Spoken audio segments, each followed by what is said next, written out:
Hey everybody, it's Wednesday, October 2nd, 2024. Welcome to the NFL Fantasy Football Show presented by Uber Eats. Get game day deals all season long. It's me, your man, MG Marcus Grant, joined by Michael F. Florio and Laquan Jones. And we're just three guys in search of a storyline. We got plenty of things to talk about here in Week 5. We're going to go through the Week 5 slate. We're going to give you our fantasy hot takes. But let's get started. Let's just dive right into it because there's a big story floating around on the interwebs, on the television screens as we get into our fantasy headlines. And that is that Devante Adams, apparently what happens in Vegas leads to you wanting a trade out of Las Vegas. He told the Raiders that he would prefer to not be in silver and black anymore. This is a big deal with one of the league's top receivers saying he wants a new home. I guess the big takeaways here, first of all, Florio, start with you. Devante Adams says he wants out. That means there's already rumors swirling about where he should go or could go. For you, what's a good fantasy landing spot for Devante Adams? The Washington Commanders.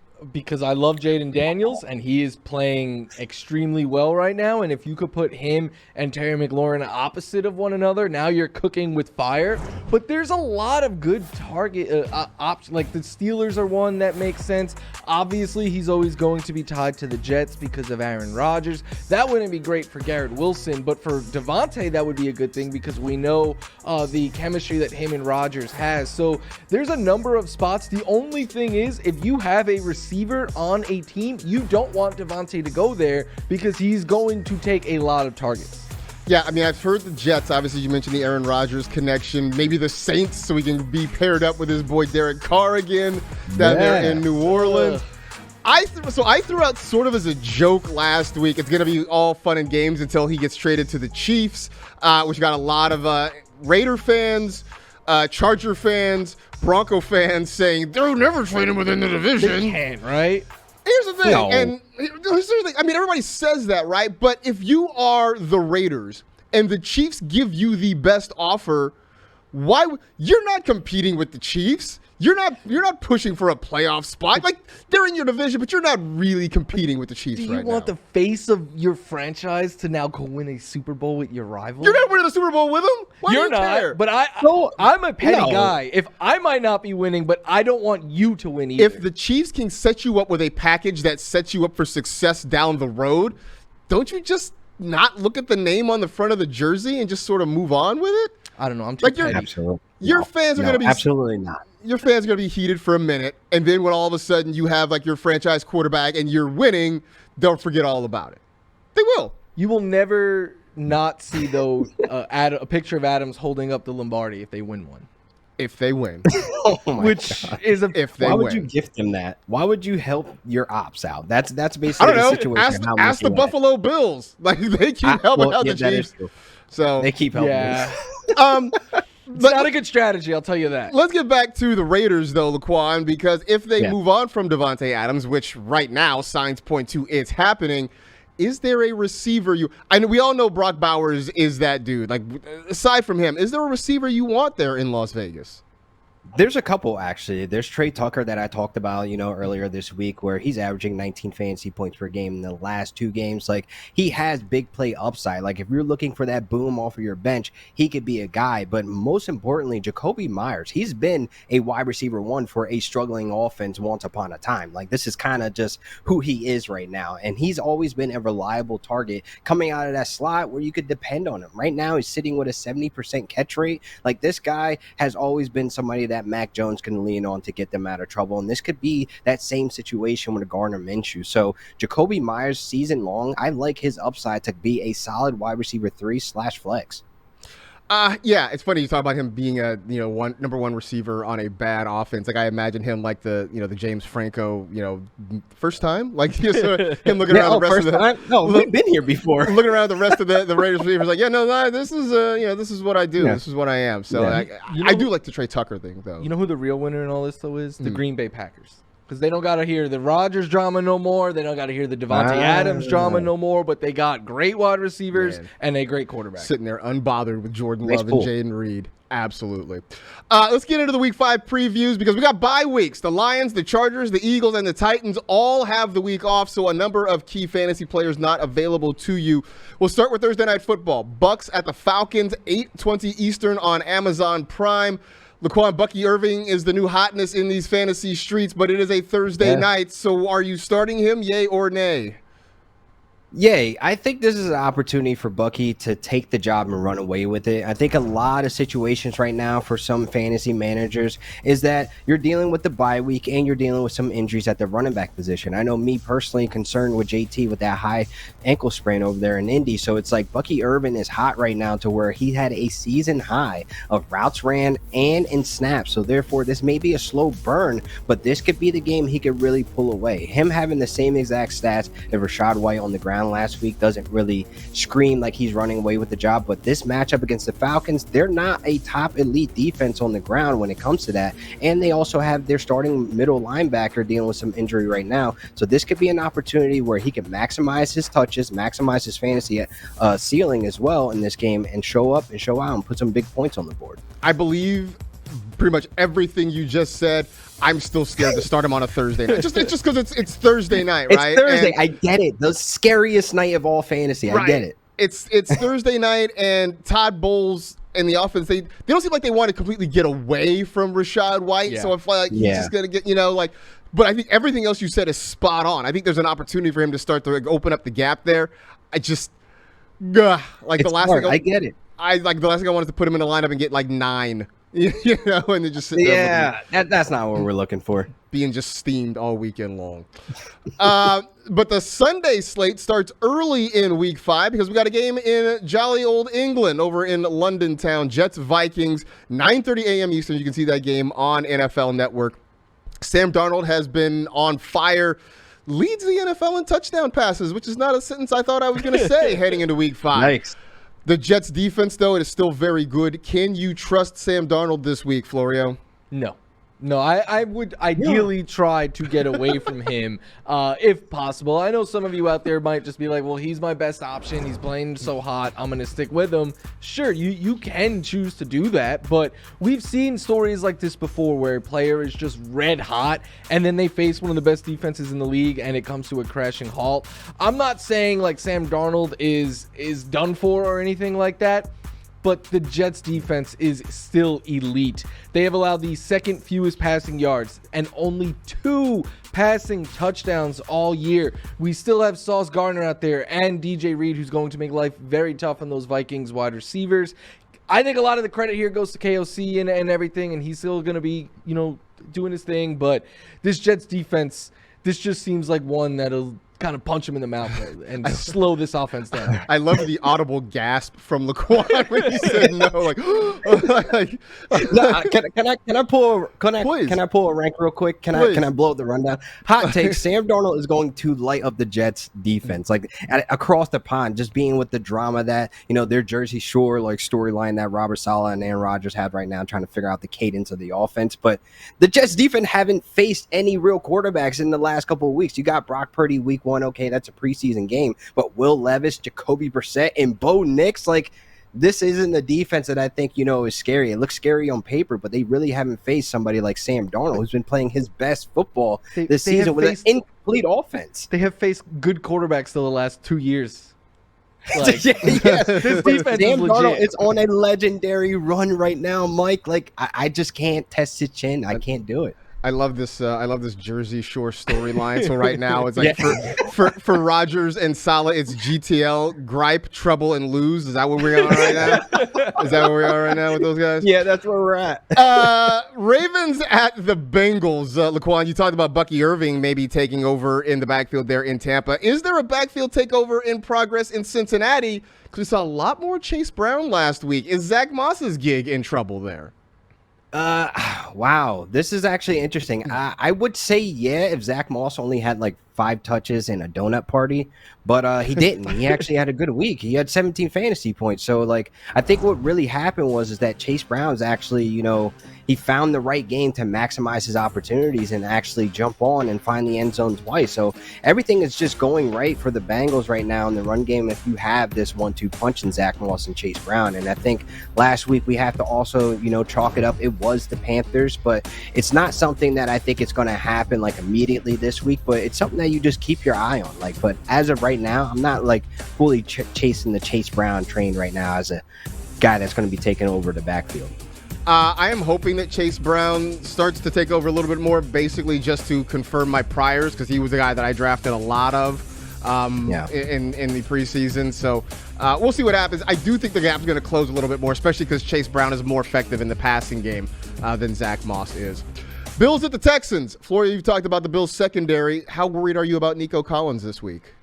0. Okay. None at all. I took the L last week because I put out a list of, like, here are your elite wide receivers for fantasy, and people were like, where's Nico Collins? And I was like, well, he's right outside of this group for me. And then Nico Collins played, and I was like, yeah, he belongs in the group. He's laughing at your target competition narratives and everything we discussed all season. He is putting up absolutely elite numbers. Yeah, maybe he doesn't have the monster game that we've become accustomed to this first month because of the Bills secondary, and maybe the Texans want to get Diggs and a little extra going this week. But yeah, I never worry. I'm never sitting Nico Collins, anything like that. All right, so basically we're saying Nico Collins at this point matchup proof, which I don't think is a ridiculous statement at all. He's in his Cooper Kupp era right now. He's on a historical run right now. Like, it's amazing. All right. Speaking of Cooper Kupp, Packers and Rams, Laquan, at least until Kupp and Nakua get back, have we settled on a Rams pass catcher that we like for fantasy? Well, first off, I'm counting down the days. 1 more month, and then my boys reunite. The band is back together. But, man, I could say yes. We kind of have more of an understanding with the information that we got last week. Now, Tutu Atwell seems to be the guy to get Matthew Stafford out of the mud. When the offense is stalling, it's not going, the O-line's not protecting well, he ends up finding Tutu Atwell down the field to stretch the field to get the big play, to get the spark on the offense. Now, something interesting has been happening with Jordan Whittington. He is just so damn good at football, man. He showed flashes last week where I was like, wait, when did Cooper Kupp get back? Like, that first catch he had was just amazing, just extending from the chest, putting thumb to thumb, just catching the ball across his body, just across the middle was just amazing. So he's finding out to be the reliable target for Matthew Stafford, like how Cooper Kupp is. And I see him building on this next game to where, the Packers, they're a tough defense, but man, Jordan Whittington is just getting open, making himself available, and really stepping up. You got guys like DeMarcus Robinson. I know fantasy managers are in nightmare right now, and Tyler Johnson, he's kind of not stepping up to fill up that role, to be the Puka Nacua role that we thought he could be. So therefore, it's the Tutu Atwell for the big upside and Jordan Whittington for the safe floor to be one of Matthew Stafford's favorite targets until the guys are back in the house. I think my big fear is that Stafford's just going to spread the ball around, and it's just going to be kind of unsatisfying. Like, it'll work for the Rams offense, it just won't work for us in fantasy. Yeah, that's my it's fear. Just good that last week we saw a season high in snaps for Jordan Whittington. He led them in routes as well, so it's like these are good signs of him really.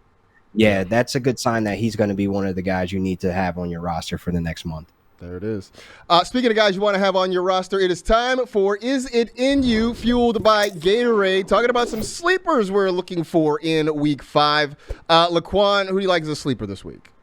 I like Josh Downs regardless of the quarterback situation. Like, you would like it to be Joe Flacco confirmed. Like, all right, cool. But if it was Joe Flacco and I knew today, Josh Downs probably wouldn't be like a sleeper for me. But, man, the Jaguars are allowing the 4th most fantasy points per game, the wide receivers right now, and are allowing a strong 85% completion rate when QBs are targeting the slot. So there's the upside there regardless of the quarterback situation. So I'm looking at how Josh Downs showed up and showed out last week with 22 fantasy points against the Pittsburgh Steelers. In my heart, they are the top 3 defense in the NFL right now when it comes to just overall defense. So for him to put up 22 points, which was the most points that the Pittsburgh Steelers have allowed to a wide receiver, oh yeah, Josh Downs has arrived. He's back from injury, and he's ready to be a solid flex option week to week for a lot of fantasy managers. All right, so you got Josh Downs. Floria, who you got this week? Same team, sticking with the Colts. Give me Trey Sermon.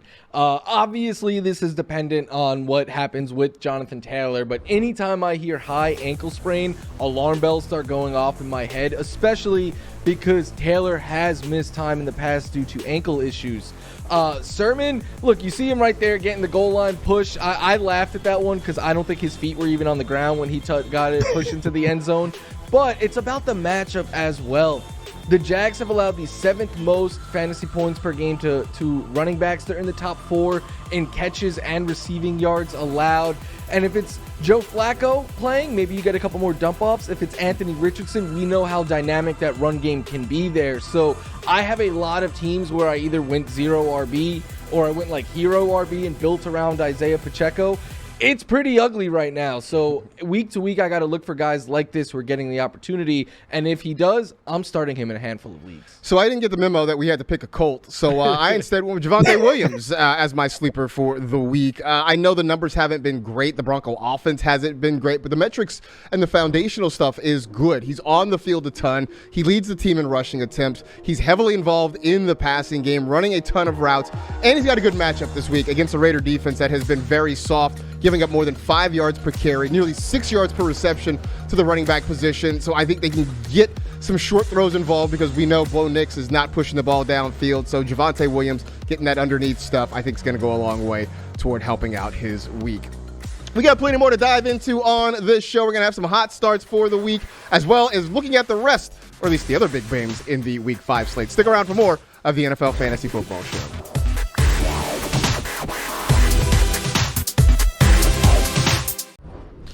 Time for hot starts presented by Uber Eats. Guys, we think that are going to be fantastic in Week 5. Who you got, Laquan? I got an entire team. I got the defense, man. The Denver Broncos DST showing out again because last week, man, they made Aaron Rodgers look very uncomfortable in the pocket, sacking him 5 times. So there are fantasy points on the table. 5 times, people. Aaron Rodgers. That's the most in the last 4 years he has touched the ground in the game. So therefore, they got the Raiders who are struggling, who have their own storyline going on right now. I don't know what to call that show. Maybe the real world Las Vegas. I mean, I don't know. If you know, you know. That was a crazy season, but I just feel like the Denver Broncos are in for a smash, especially with some notable defenses, DST defenses on bye right now. Florio, who you like this week? Geno Smith, who, don't look now, but in his last 3 weeks, he's averaging 337 passing yards, but he has 1 touchdown in each game this year. A lot of his receivers ruled down like at the 1 or near the goal line. His touchdown percentage is way lower than what it has been during his tenure in Seattle, and we see these things kind of change. They change very quickly and in bunches, so I think a 3-4 touchdown game is coming for Geno Smith this week. Geno has been playing really good football. Meanwhile, Brandon Ayuk has not played really great football to start the season, but I think this is a week he starts to break out of it a little bit. I've looked at the last 4 weeks sort of as his preseason. I mean, I didn't before, but I did now because he hasn't played well. This is a good matchup against the Arizona Cardinals. They have given up a lot of points. They've given up a lot of yards through the air. I think this is a week that the Niners really try to get their true wide receiver 1 involved. And if you've been struggling with Ayuk, stay patient. I think it starts to happen for you this week.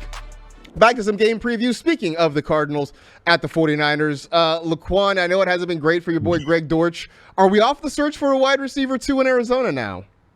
Yes, just until further notice. I mean, look, Dorchland has been closed for maintenance. We're still trying to figure some things out, but yeah, I think it's locked up that, Marvin Harrison is the one. So for the next upcoming weeks, it might be tough to try to put a Greg Dortch or a Michael Wilson with the Packers Chargers coming up. So it's like Trey McBride should be coming back from this concussion, but if you want to drop Greg Dortch, I understand it. It's a business decision, but I'm not dropping him. I'm sleeping at Dorchland. I got a bed in the back, living off the vending machine snacks. So yeah. Staying at the abandoned amusement park. It's very how Scooby-Doo of you right now, man. Look, I went from Dortch to Michael Wilson. Now I'm just like, all right, I'm gonna wait and see what happens at this point. Sunday Night Football, Cowboys and the Steelers. A matchup of 2 teams that met in a Super Bowl many moons ago. Florio, how many Cowboys are you willing to start here, especially knowing Brandon Cooks looks like he's going to miss at least the next game, maybe something beyond that as well? The definitives are two. Like, CD Lamb is a player that you never sit. I don't care who. He could be playing the Monstars. You play him every single week. And Jake Ferguson. Like, Jake Ferguson, I think is getting overlooked a little bit right now. Double figures since he's returned. He's a clear-cut number 2 target on the team that throws the second most in the NFL. Dak is one that it depends on your option. Like, I like Geno more than him this week. I like Justin Fields more than him this week. But I like Dak more than, like, Mahomes this week. So he kind of falls into that fringe QB1 group depending on what you're on. I'd play Dak over Sam Darnold as well. Jake Ferguson? Oh, yeah, yes. Okay, there you go. So 2.5 Cowboys that you'd be willing to start in week 5. Yeah, it's been hard, right? Especially because the run game has been non-existent. They still are looking for a second wide receiver after CD Lamb. It's just been fullback hard. Running routes now. Like, Hunter Luepke, man. What are we doing? We're here. Sorry, it caused me to glitch a little bit. I had to stop and One pause. team can throw to their quarterback, their fullback, and it's you guys. Yeah, everyone Kyle else Juszczyk. should not. Kyle Juszczyk is in play. Every other fullback. No, we don't. No. No love for CJ Ham? Vikings? No. Good real life player. I don't want him taking targets away from Aaron Jones. Right. That's sort of the point there. Gotcha. Monday Night Football. It's the Saints and the Chiefs. I will pose this question to both of you, but I'll start with you, Laquan. Who'd you rather start, Derek Carr or Patrick Mahomes? Can I just bench both and get 0 points? Like, this is real nasty work here. Like, I don't like any of them for fantasy. Both of the matchups are nasty for me, but like, I guess I'll go with Derek Carr, just being that his weapons are actually healthy. And, you know, Mahomes been losing one special player on the offense like every other week now. So it's like, I don't want to even try to take the chance of starting Mahomes against the Saints defense. That's just been great this season, every season, honestly. They're just one of those defenses that you have to have on the schedule. Like, okay, we got to prep for this one. For you, Florio, Carr or Mahomes? I have both as sits in start 'em sit 'em this week with some other really big name options, so go check that out. But I would take the shot on Mahomes. I feel like Carr has been in single digits 2 straight weeks, and the Chiefs, don't look now, but the last 3 weeks, Joe Burrow, Kirk Cousins, Justin Herbert all held in check against that defense. We know they're really good as well. I don't want either one, though. I'm with Laquan on that. If I can get away from both, I would. That secondary has been good for the last couple of years. I guess if I had to pick one, it's probably Mahomes, but I don't love. Never thought we'd be saying this. Never thought this would be a real question, but this is where we are in 2024. Yeah. Derek Carr or Patrick Mahomes? All right. You can check the rest of our Week 5 preview on Fantasy Extra over on NFL Plus, so be sure to go check that out. But let's get ready to wrap up the show. It is time for Hot Takes presented by Frank's Red Hot. LQ, what do you got for us that is spicy about Week 5? Wow, can Chuba Hubbard show up and show out again for another RB1 performance against the Bears? I mean, the last 2 weeks, he has been amazing. He has been performing since Andy Dalton has taken over as the starter. Top 5 running back in the last 2 weeks. And since Andy has taken over this Panthers offense, you have to respect it. They've been a top 5 offense since he's taken over. Total yards, rushing, scoring, whatever you want to name it. You got to put respect on this Panthers O-line as well, stepping up for Chuba Hubbard. So another RB1 performance this week. Wow, even against the Bears, that is spicy. You can find some good work against them. Yeah, man. Like I need my Jonathan Brooks shares to be worth something. This is not helping me at all. He's coming back with open arms. Just let him slow walk it in. You know. All right, sure, fine. Floria, what is your hot take for the week? Amari Cooper, 200 yards and a touchdown. I know it sounds spicy. Like half of that might come on one play. Every week is basically a game of like, will he catch the long one or not? Last week he caught it. He had an 82-yard touchdown that got called back due to a questionable holding penalty. But the Commanders, man, they just get torched through the air. They are in the top 6 in passing yards allowed to wide receivers. No team has allowed more touchdowns. Every week but one, a wide receiver has scored at least 23 fantasy points against them. That 1 week was the Cardinals when Kyler Murray just did not come through. Marvin Harrison, even in that game, had 18. So, yeah, you start your elite wide receivers against the Commanders, and I think this is a get-right spot for Amari Cooper. Yeah, it does feel like last week the Commanders shut down the Cardinals. It feels like that was sort of a 1 week thing, and maybe more about the Cardinals than the Commanders. I have more questions about them than I do the Commanders. Yeah, I think that's true. I think it's more about the Cardinals than it was the Commanders at this point. It's been tough. We will find out. For me, it's about Jordan Love. Jordan Love came back. he came back. He looked great. I know, like, it was kind of a rough start. I should say that. It was a rough start. Second half, he looked very good. Very nearly got the Packers a come from behind win against Minnesota. I think this week he comes out hot. Throws 4 touchdown passes. Look, the Rams have been a soft spot for us in fantasy. We want to take advantage of it as much as possible. We know what Jaden Reed can do. Dontavian Wicks has been a very popular waiver wire ad. So is Tucker Kraft with Christian Watson down right now. And in offense, it doesn't really involve its running backs a whole lot in the passing game. So I think Jordan Love stays hot. Has a big week, and I think you can reap the benefits if you have been starting him. Would have helped my guillotine league a couple of weeks ago before I got chopped because I was like having to start whomever I could find at quarterback. But, that's just me being bitter. Don't have to worry about that. In the meantime, that is it. We are done. We appreciate you hanging out with the NFL Fantasy Football Show. You know the drill. Tell 2 friends to tell 2 friends. Rate, review, and remember, ask not what you can do for your country. Ask what's for lunch. Be safe, take care of yourselves, and we will talk to you tomorrow.